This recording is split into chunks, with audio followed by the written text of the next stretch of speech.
Hey, welcome to our second content day. Just as a side note, this is a special week. It is a week where we remember the amazing story of Easter. And I wish that our content would align closer for us to study the Easter story together, but unfortunately that did not happen. However, we are doing a pretty amazing live stream each day. Be sure to give that a view at 11 o'clock.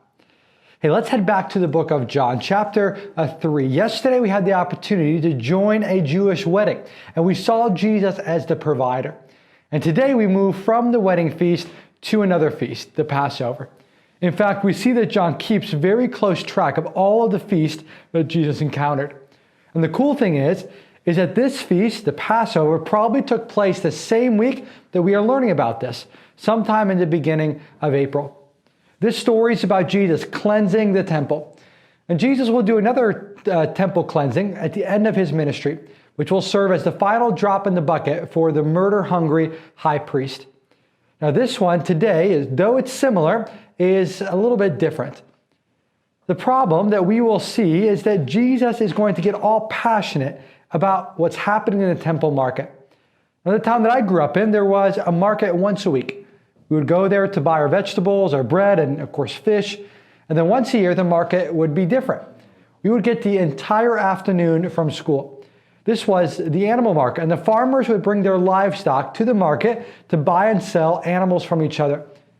Now, these markets were totally normal while I grew up, and they were even more normal in the time of Jesus. And so our question, of course, becomes, what was so bad about the market in our story? What was so bad in the market in John chapter 2?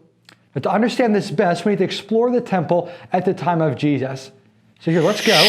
This model was built by researchers at BYU, and although we don't agree with their understanding of God or His Word, we do really appreciate the work that they've put in to build some pretty amazing graphics. So let's just take a quick look around at what this temple might have looked like.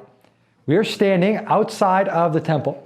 And the first thing that you and I both would notice, right, is, wow, this building is huge. And as we begin the story, Jesus is right here in the outer court.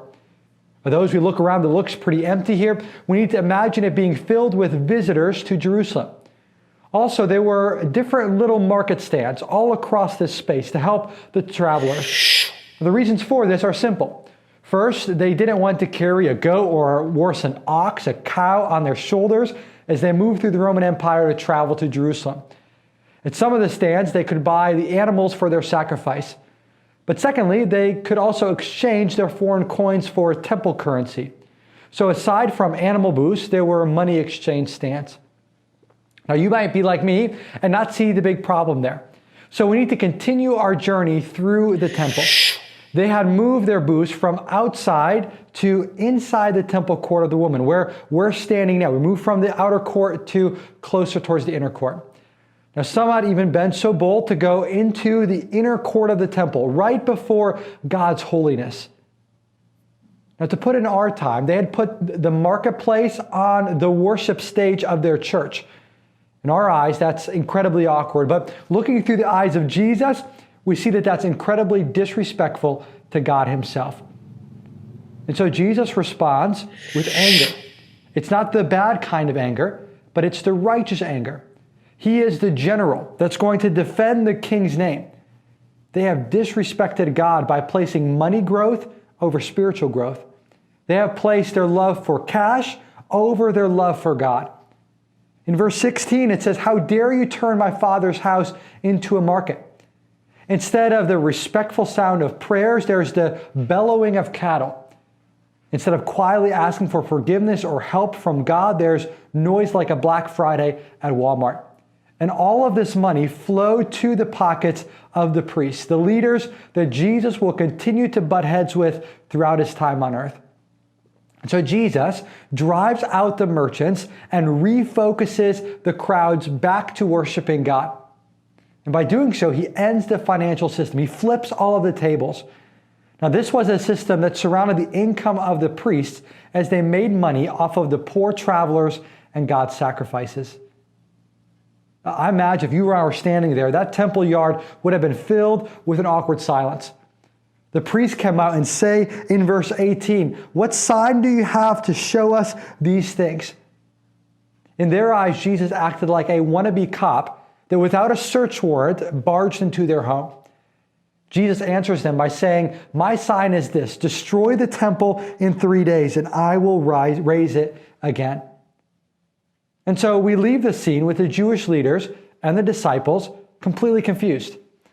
Honestly, we would join them in that confusion. And so John helpfully wraps up this story with a summary, with some narrative points in chapter 2, verse 21 through 22. He says, "But he was speaking about the temple of his body. When he therefore was raised from the dead, his disciples remembered that he had said this, and they believed the scripture and the word that Jesus had spoken." Guys, Jesus had the authority over worship because he was going to be the new temple. Through his death and his resurrection, he is going to change the way that people approach God. No more bloody animal sacrifices in the temple. Instead, we choose to believe in Jesus as the payment for our sin, and we are given the church as the context to grow instead of the old temple. But just like the priests got their worship wrong, we could do the same. We are called to be pure and focused in our worship, just like Jesus desired for the temple worshipers in John chapter 2. And as we do that, we will experience a closeness with Jesus like never before.